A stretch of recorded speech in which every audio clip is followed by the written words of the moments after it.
Hi everyone, Harris here with iDownload blog, and I've been using Apple's/Beats new Powerbeats, some call it Powerbeats 4, for over a day now, including 3 runs and about a dozen hours of listening time. I wanted to give my 24-hour impression/initial review as I test them out for a full review. So make sure to leave a like if you want to see the full review and comment any other tests or comparisons you want to see. But let's get started. And the packaging, Beats gives you the headphones up front, and you can see the red color I have here, which I think looks really sharp. Underneath is 3 different sizes of ear tips, which makes 4 total, and you can use these to replace the standard size, which will be able to give you the best fit, seal, and sound quality. So it's important to try out each of the different sizes if the first pair isn't great for you. You also get a nice little Beats branded lightning cable that's just a few inches long and might be pretty good for a carry around or on the go backpack anyways. So this is nice to have. And besides those accessories is the paperwork, which includes a lot of items, including a quick start guide and a large Beats sticker. And finally, you get a soft, lightweight bag to hold the Powerbeats, which feels sort of like a windbreaker in material. It's not super protective, but it will keep your Powerbeats together and, I guess, protected from dust and stuff.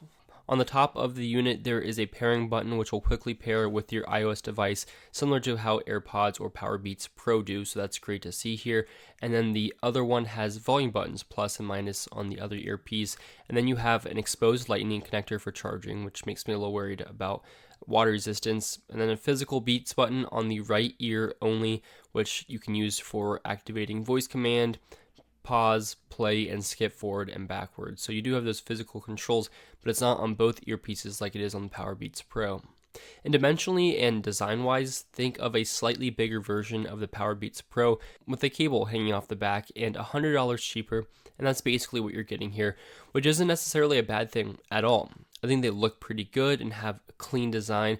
The black, white, and red color options all look great in my opinion, although I'd probably go with the white or black if I did it again for a slightly more neutral look. They fit very securely around the ear, which is most important for running and exercising, and I'm actually working on my exercise review on the Harris Craycraft channel if you want to see that.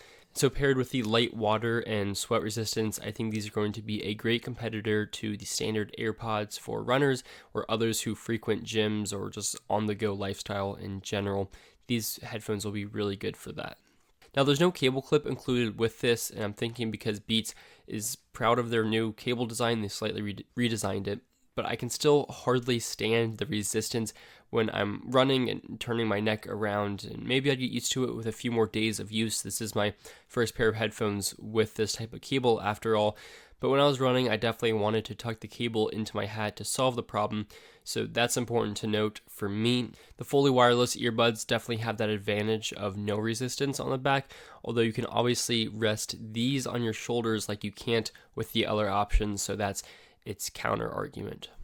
So these have the super quick switching ability for all of your iOS, iPadOS, and macOS devices, just like the fancy AirPods and Powerbeats Pro. So that's great to see and makes it a great pair of utility headphones for all your devices.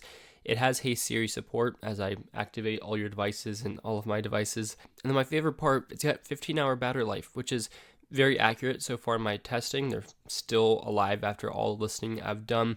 And the fact that you can charge these for just a few minutes and get over an hour of listening time is wonderful. And I can just imagine how useful that would be and how different that is from AirPods. In terms of sound quality, I still prefer my AirPods hands down, but these are more similar to the Powerbeats Pro than AirPods, and I know a lot of people enjoy the Powerbeats Pro sound quality, so I think you could definitely be in that boat as well. It's just not my cup of tea, but you can always customize both the ear tips and the sound profile in the settings.